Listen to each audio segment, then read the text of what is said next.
लड्डू गोपाल। कृष्ण का नाम लड्डू गोपाल कैसे पड़ा? भगवान श्री कृष्ण के कई नाम हैं, श्याम, मोहन, बंसीधर, कान्हा और न जाने कितने, लेकिन इनमें से एक प्रसिद्ध नाम है लड्डू गोपाल। क्या आपको पता है भगवान कृष्ण का नाम लड्डू गोपाल क्यों पड़ा? ब्रजभूमि में बहुत समय पहले श्री कृष्ण के परम भक्त रहते थे, कुंभनदास जी। उनका एक पुत्र था, रघुनंदन।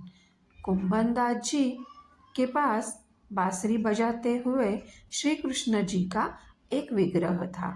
वे हर समय प्रभु भक्ति में लीन रहते और पूरे नियम से श्री कृष्ण की सेवा करते।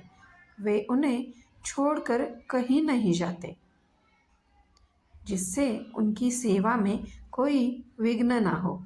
एक दिन वृंदावन से उनके लिए भागवत कथा करने का न्योता आया। पहले तो उन्होंने मना कर दिया, परंतु लोगों के जोर देने पर वे जाने के लिए तैयार हो गए कि भगवान की सेवा की तैयारी करके वे कथा करके रोज़ वापस लौट आया करेंगे। वह भगवान का सेवा नियम भी नहीं छूटेगा। अपने पुत्र को उन्होंने समझा दिया कि वो भोग मैंने बना दिया है, तुम ठाकुर जी को समय पर भोग लगा देना। और वे चले गए।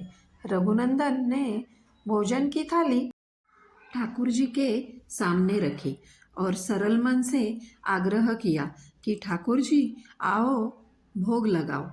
उसके बाल मन में यह छवि थी कि वे आकर अपने हाथों से भोजन करेंगे, जैसे हम खाते हैं।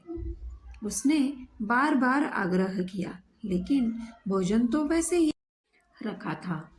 अब उदास हो गया और रोते हुए पुकारा कि ठाकुर जी आओ और भोग लगाओ।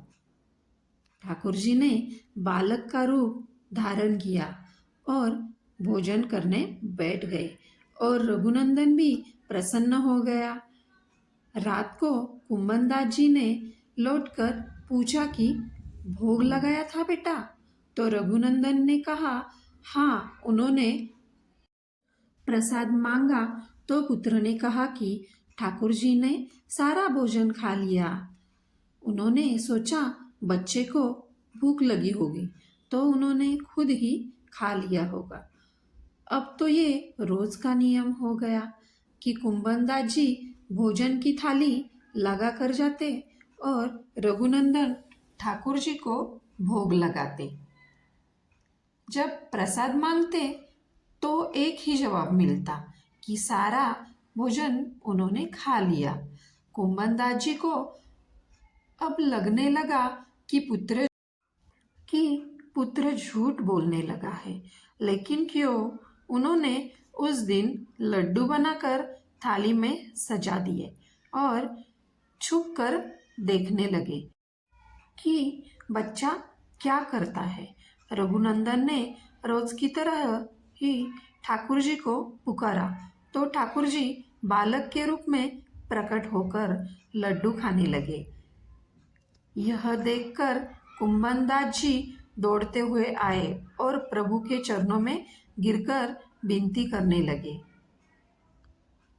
उस समय ठाकुर जी के एक हाथ में लड्डू और दूसरे हाथ का लड्डू मुख में जाने को ही था कि वे जड़ हो गए।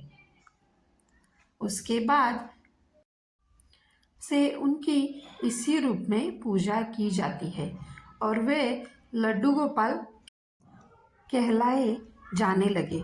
जय हो लड्डू गोपाल जी की। जय जय श्री राम। राधे राधे।